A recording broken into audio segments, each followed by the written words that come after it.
Great. Welcome back, everybody, for our next speaker. Short raise of hands. Who knows about the company Canva? Yes, lots of them. Olivier is actually one of the founding developers. So from hour one, he was there when Canva was started, one of the most successful company when it comes to design, still as of this day. He then went in a different direction, focusing on sustainability, on AI, on how this impacts our current world. And then he founded Carbonifier. With more than 20 years of experience, please give me a hand for Olivier. Thank you very much. So I'm Olivier, first time in Austria and even first time in Vienna.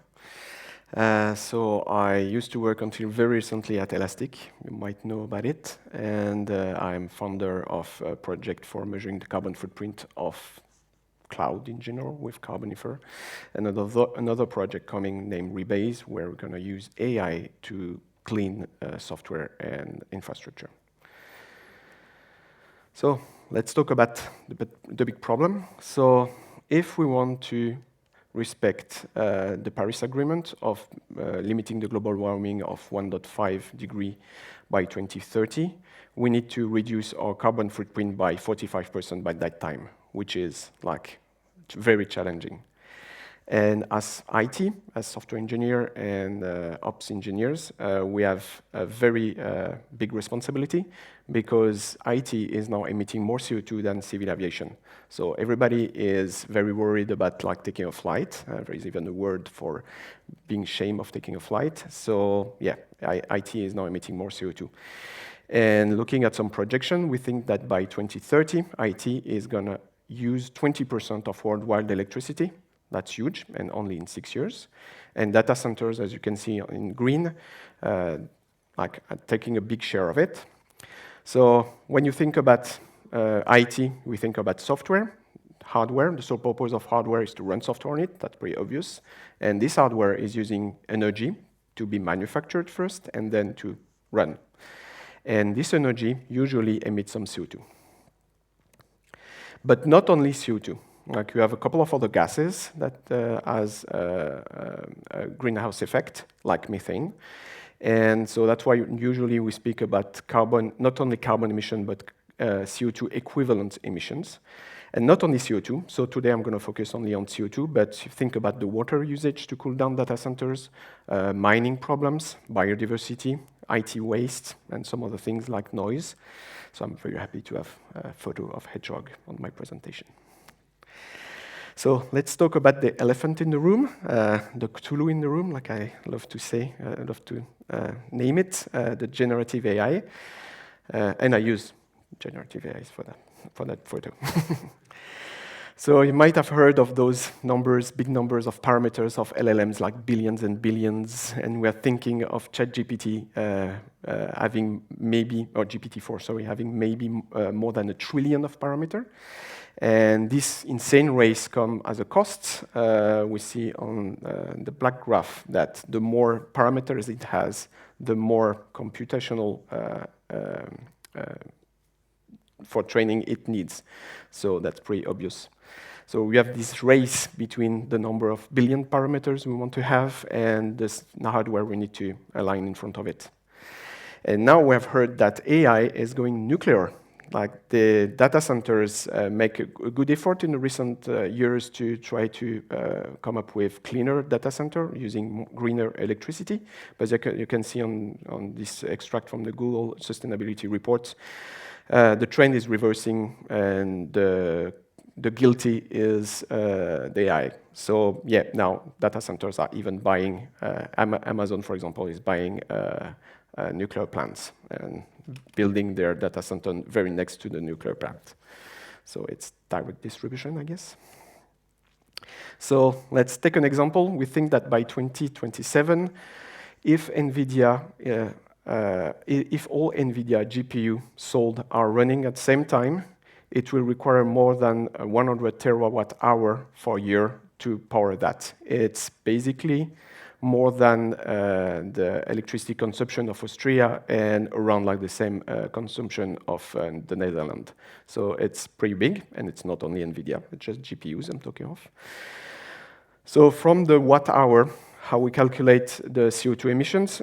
So we have a couple of sources. One I really love to use is electricity map, because you see in real time, on live, per hour, the carbon emissions of different countries and different grids. So I tried this morning, I updated this slide this morning. For example, in Australia, we are a little bit less than 100 grams of CO2 per kilowatt hour. So if you have used 1 kilowatt hour, it's easy to calculate how much CO2 it is. France is all nuclear, so the carbon footprint is obviously smaller, and the storm is coming, so I'm pretty sure the wind farm are producing a lot today.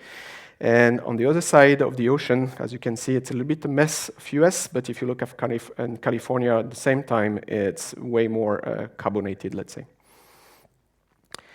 Something's not working.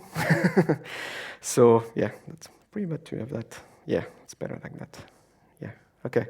So this is actually 1 ton of CO2. Just put some photos and some visual things about that in front of that. So 1 ton of CO2 is this big bubble, and US inhabitant is emitting every year 14 times that big ball. And in Europe, we are more like basically dividing by 2. And basically 1 ton of CO2, it's pretty easy to have an analogy, is 1 trip, 1 transatlantic flight per passenger. So it's a little bit more, a little bit less, depending of how you calculate it, but let's state 1 ton is 1 flight, so it's gonna be easier to represent. And our target as human being is to go below 2 tons of CO2 and 2 flights per year. So it's really challenging. So let's look at the case, ChatGPT. So we think that GPT-3, and we don't have numbers for GPT-4, and even for GPT-3, it's just big estimation. We think it's around 500 tons of CO2 for training only ChatGPT. So it's already like 500 flights to New York. And for inferring, we think like per year, it's like that massive. And as you can see, training and inferring are can be very different, and most of the time people are focusing on training, like the number of computational it needs to train a model. But think about inferring as well. It could be a big issue as well. So yeah, as we just saw, we have 2 phases, basically main 2 phases, training and inference. So most of the time training is done once. For training, you need energy which is coming from what we call embodied energy and use energy. Embodied energy is basically the energy required for manufacturing the device, manufacturing the hardware, and dispose it. And use energy is the actual electricity entering your data center and your server. So training energy is done, and then after you have inference energy. So keep that in mind, you have these 2 phases. So for training, for example, as we can see on the graph on the right, the more parameter you have, the more it's emitting CO2. That's that simple as that.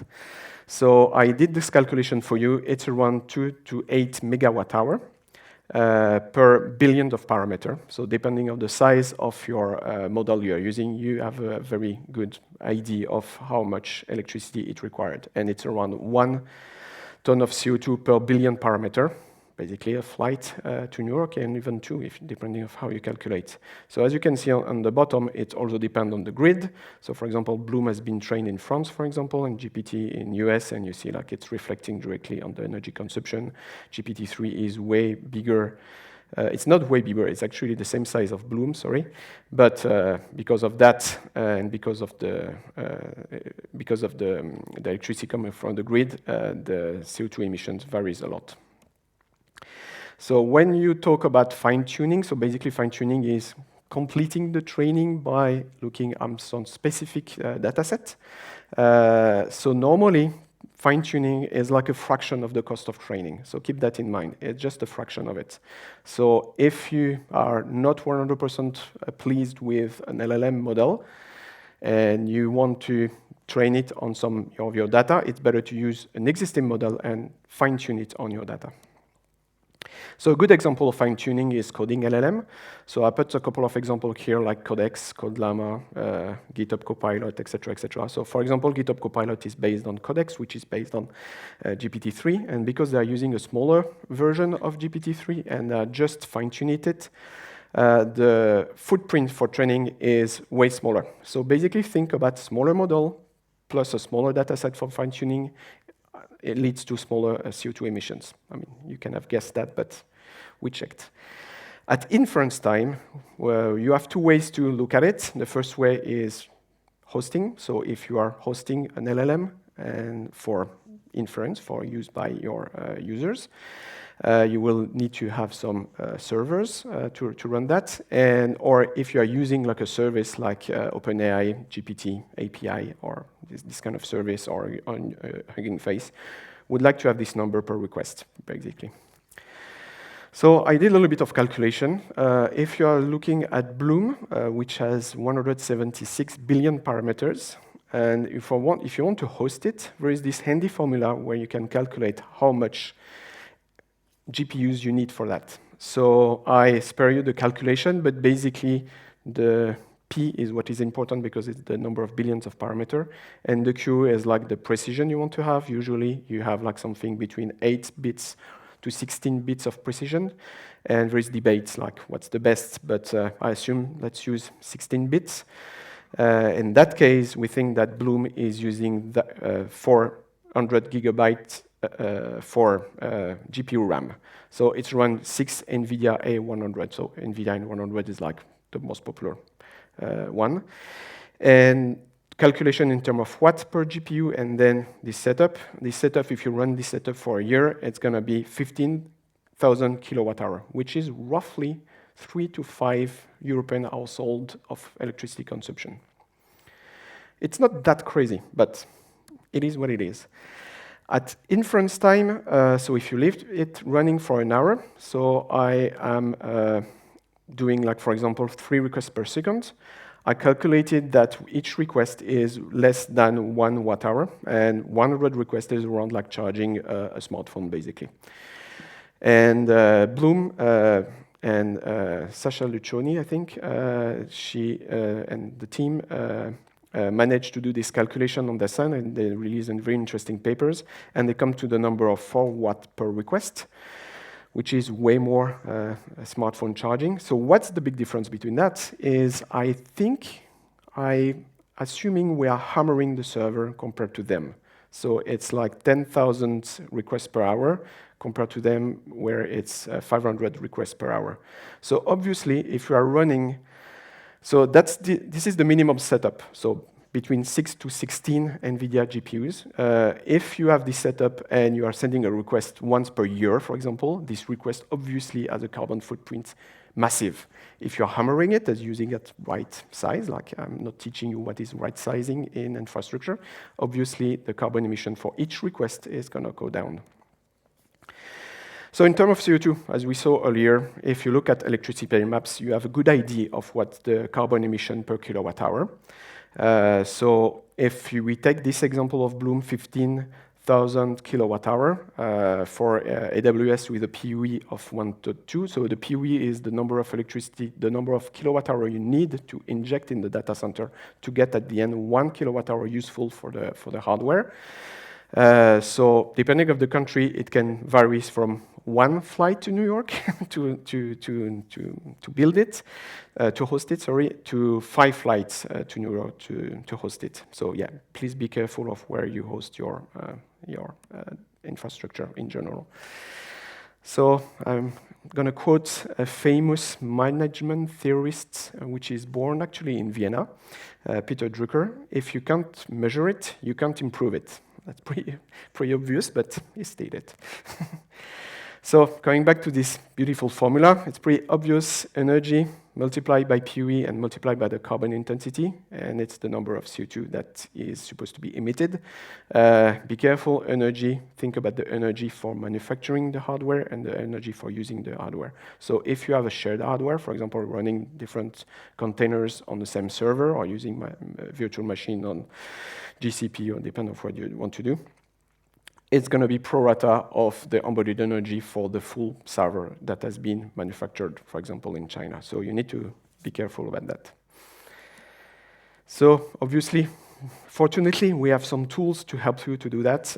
One tool I love to use is MLCO2 impact. So it's that simple. You select the type of hardware, the number of hours you want to use, where you want to host it, and it gives you the number of kilograms of CO2 it's going to emit. So that's pretty handy. And if you are using, like pretty much a lot of people, Python to instrumentate your or orchestrate your LLM and the query and training of your LLM, you can use those tools where you can have the carbon emission per epoch, for example. So if you want to use to do this calculation per request, I really love using this very handy tool. It's been built by GenAI Impact, which is an NGO trying to measure the carbon footprint of AI, as they are doing. So basically, you check, you select your basically your LLM. So Meta Llama 2 in my example. An example of task. So depending on the task, it can vary a lot, and it gives you the energy and the CO2 emission for one request. So again, like if you want to size a service and you have an idea of how many requests you're gonna have, you can use this tool to make this calculation. But at the end, it's still virtual machine and hardware that is run under that. So if all the three major cloud provider have their sustainability tool where they can give you like basically the bill in terms of CO2 for running your infrastructure. So you can use it, but be careful. They're usually talking about market-based energy. So if they are offsetting everything, or they are buying green electricity, they take that in account. And sometimes you have good surprises. For example, if you look at my sustainability bill of my servers in Paris, it's always zero because everything has been offset. So yeah, trust it or not.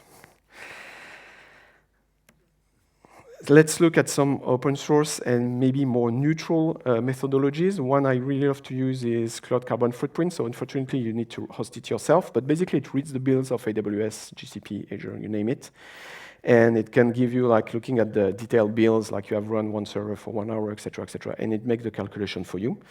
And my little project, which is estimating your Terraform project. So if you have like your GKA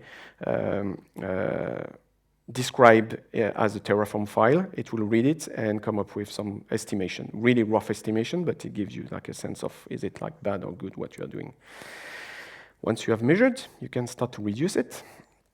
So, rule of thumb, if you're spending less, usually you're saving carbon emission. Worth for the electricity bill, and it's worth for the server you're running through the cloud, for example. It's not always the case. Think about all the edge cases you can have. For example, if you are using reserve instance of AWS, if you're reserving instance for 3 years, it's going to cut your electricity, cut your bill by 50%, but it's not cutting your CO2 emission by 50%.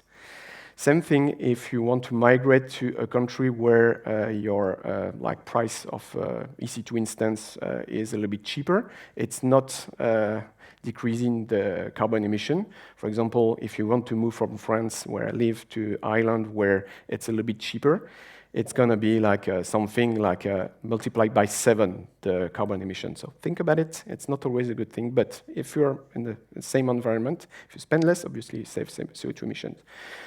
So there is a lot of FinOps tool. I just selected one just for this talk, KubeCost, and give you the measurement of the expense on a cloud provider for your Kubernetes environment. And obviously, if you spend less, you're going to emit less. And it gives you like tips for reducing it. Coming back to LLMs, so smaller model, smaller data set for fine-tuning, depending on hardware, depending on the grid. Those are the training decisions you need to take. Smaller is better. During inference, smaller model have a smaller impact per request. So yeah, think about it. And you can translate even that in number of tokens. You have like really good resources and paper talking about that. Type of task, generating an image, is way more emitting than generating some text. And think about like some new things like a mixture of experts where you can reduce or improve the efficiency in terms of performances and the precision, of course. You have some architecture decisions to do. For example, multiple agent system. So this is not really like something you can find easily in the wild, but basically it's having like a hybrid system where you have like different LLMs experts to do a specific task, and each model are smaller. So basically, if you mix them on the long run, it can be like interesting, and mix it with some non-AI, for example, rule-based stuff. You can do some hardware decision. NVIDIA GPUs are not the only one on the market, so you can compare different things. I'm going to take one example, which is Grok chip. They are very good for very low latency. They're really good for text generation and only for inference. So basically, you can use your good old GPU for training, and then after, if it's just text generation, use Grok chip for inference. So think about that.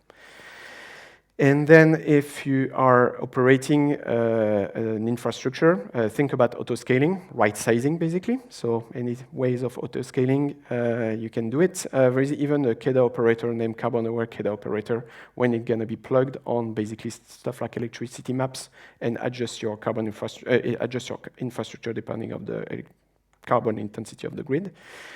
Kubeflow as well for AI, it's good tool. And observability, Kepler for getting like the power usage of your CPU and GPU.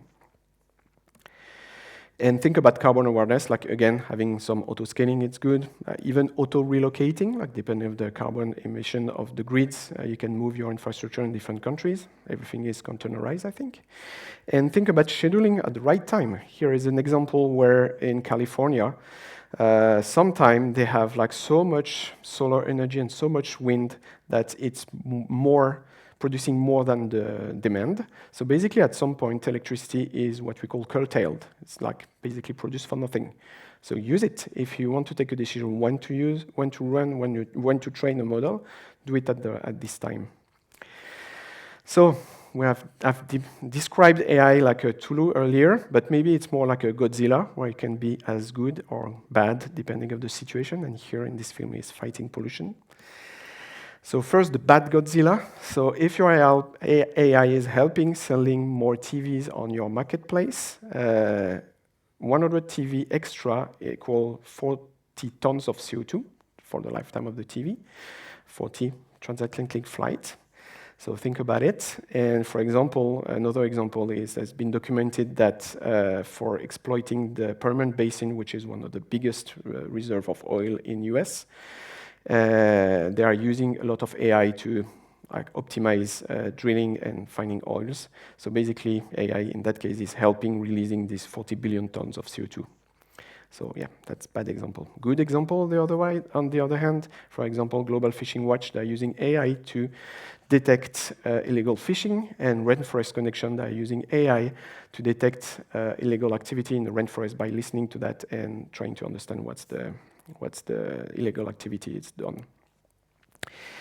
And something I did not realize is basically how much it's going to compare with humans. So if you are typing a text on your laptop, on desktop, compared to if you're letting AI generating the text, you're pretty surprised. It's logarithmic scale, by the way. So yeah, for one page, yeah, if human is not really required, yeah, you can use some other AI tool, and it's really interesting to have this kind of perspective as well. So few takeaways, like think about it, AI is still running on hardware, so basically auto-scaling, all this kind of good ops stuff are really good. Smaller is greener, you can question using AI, is it really the solution? Do not train, reuse, like same thing in real life, don't buy a new bike, reuse an old one. You can ask for the model carbon footprint for being trained if you're using, for example, a Hugging Face. I think they're going to come up with a solution to have this number one day. You can calculate, estimate, measure, always calculate, estimate, measure, and try to come up with the carbon return on investment, how much carbon you're going to spend to have what you want to do. Thank you very much. I put in this slide a QR code for getting this presentation if you need to have access to the source and the papers I was talking before. A good paper I can encourage you to read is the one from Sasha Lucioni. I have based a lot of my talk on this paper and all the papers she's done. And yeah, check those websites and podcasts. Thank you very much.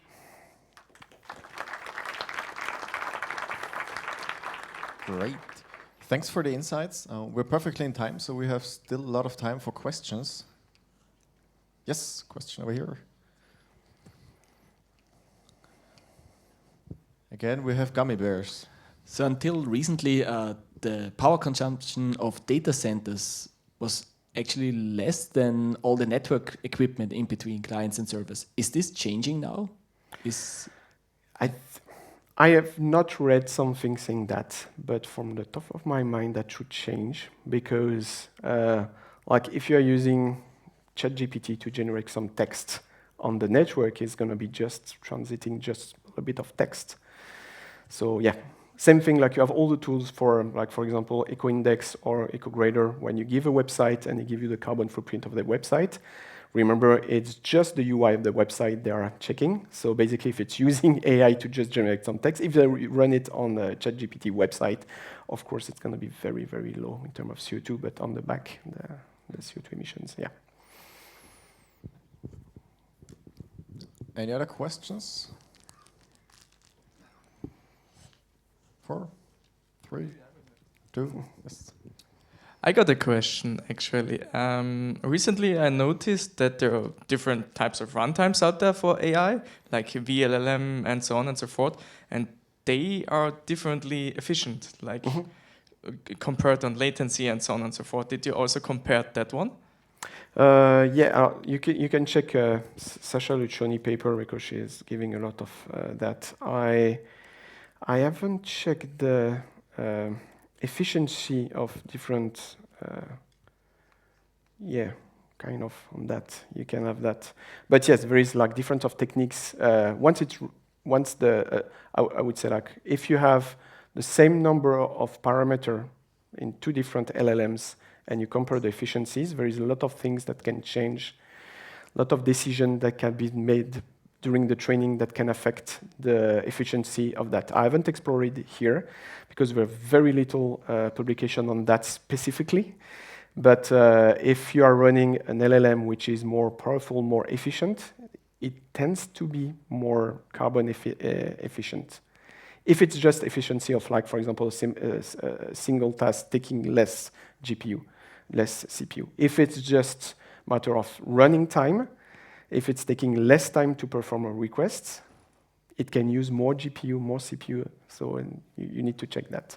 But unfortunately, there is very little literature on that, and you don't have like a list of different LLMs and power for usage, power for inference, per request, and stuff like that. Nobody is publishing that. That's why I come back to this. It's just like give you a sense of, and that as well, give you a sense of like an idea of how much, what per request at the end.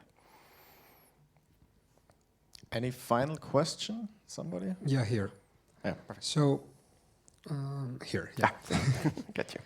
So when you speak of Bloom, for example, you point out that Bloom uses less carbon, the carbon footprint is lower because it runs in France, yes? Yes. And they mainly use nuclear energy. Yes. Even then, we're using not renewable energies. Is there any studies being made on running those models, those AIs on renewable energies?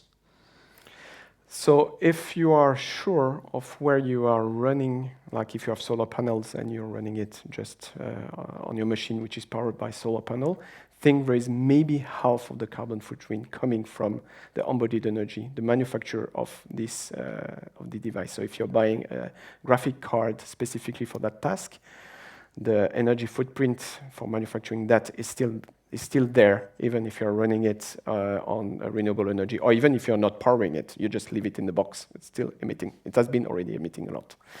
So think about that. So basically, when you see like this,